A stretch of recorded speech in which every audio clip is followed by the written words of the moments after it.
I guess yeah, we'll just start with kind of the big news today. It's you guys said in the press release 3 years in the making. What went into finalizing this announcement? I honestly, I think we really started looking at this 5 years ago, even once some things like this were happening at the college level, and they were starting to happen at the school sports level and in other states around the country. And Michigan is one of the last, obviously, to do this. I think we are the 47th state to allow some expansion of personal branding. We had some things already, and that's important to remember. We always allowed students to have camps and clinics and give lessons and things like that. But obviously, this now opens the door for endorsements, other third party things. So in 2023, the House produced a bill that we had a lot of input into. We've said all along that if it was going to be an individual opportunity for an individual student athlete, that is something that we could work with our schools, and so that bill reflected that. It had some other things, including that all of these opportunities needed to be disclosed and approved by the MHSAA. So that bill ended up stalling in the legislature, but obviously more and more states continued to expand their personal branding or their NIL language, if you will. I say personal branding because that really is a better descriptor of what's allowed here. And so we've just been at that point where now is the time, and we've had a chance to see what other states have done. We've had a chance to figure out what's best about their policies, which is in part how we ended up using the personal branding definition. We've seen maybe what hasn't been the best. I think a lot of the early adopters opened up, a pretty, just had a very wide definition of NIL, and now they're trying to draw things in a little bit. We've had the benefit of being able to see what almost everybody else has done. We think we've come to the right spot with this policy, and we're hopeful that what has happened in other states happens here. And what we've heard from our colleagues around the country is that honestly, this hasn't affected school sports, competitive equity, things like that in their states whatsoever.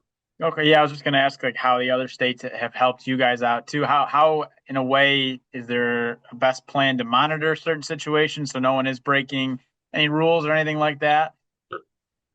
So everyone needs to disclose their opportunities or their contracts to the MHSAA within 7 days of making that decision.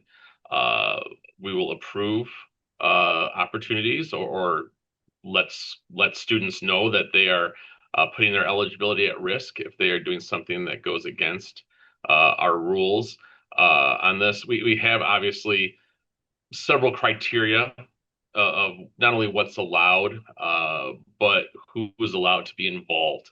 Obviously, we are not allowing anything in a group setting, no collectives, nothing that could influence a student to go to a school or to leave a school or anything of that nature. No one that is connected to a school program really can have any impact on these sort of opportunities. So we're covering all of the bases there, and then we'll work with students to help them understand, but at the same time, they're going to have to be, obviously very careful to make sure that they're staying with our rules on these as well.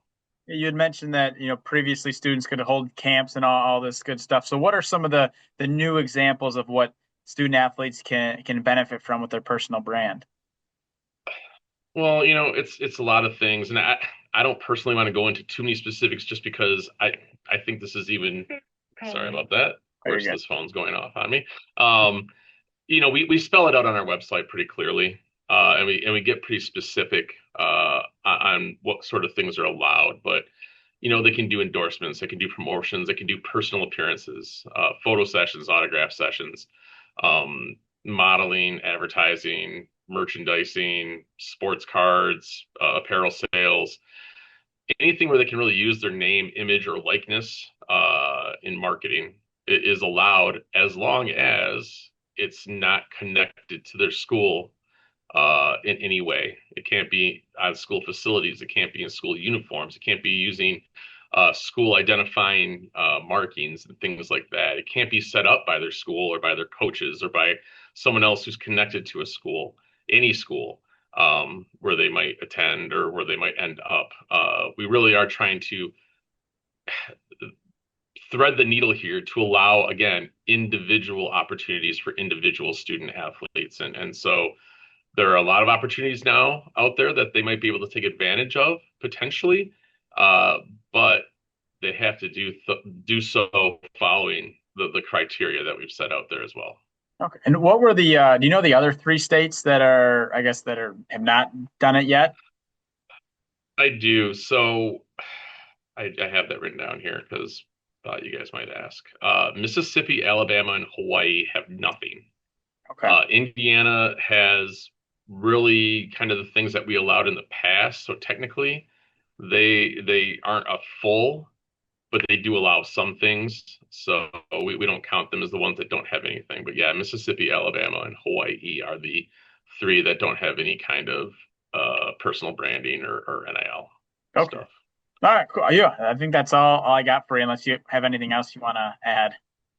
The only other thing, and it's all about putting this in context, I think. Um, the individual opportunities thing is really the big thing that people need to know about. What we've heard from other states is that this is going to affect the smallest of percentages of athletes in their states. Um, up at the beginning, I think there's a little bit of anxiety maybe in the school community just because we don't know what it's going to look like in Michigan.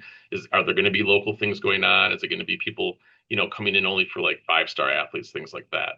Um, what we've seen in other states is that it really is a very small percentage of athletes, and really we're still education-based athletics. We're still doing everything that we've ever strived to do to make this an extension of the classroom. And this is just something else that's allowed now, but it doesn't change what our mission is at the MHSAA by any means.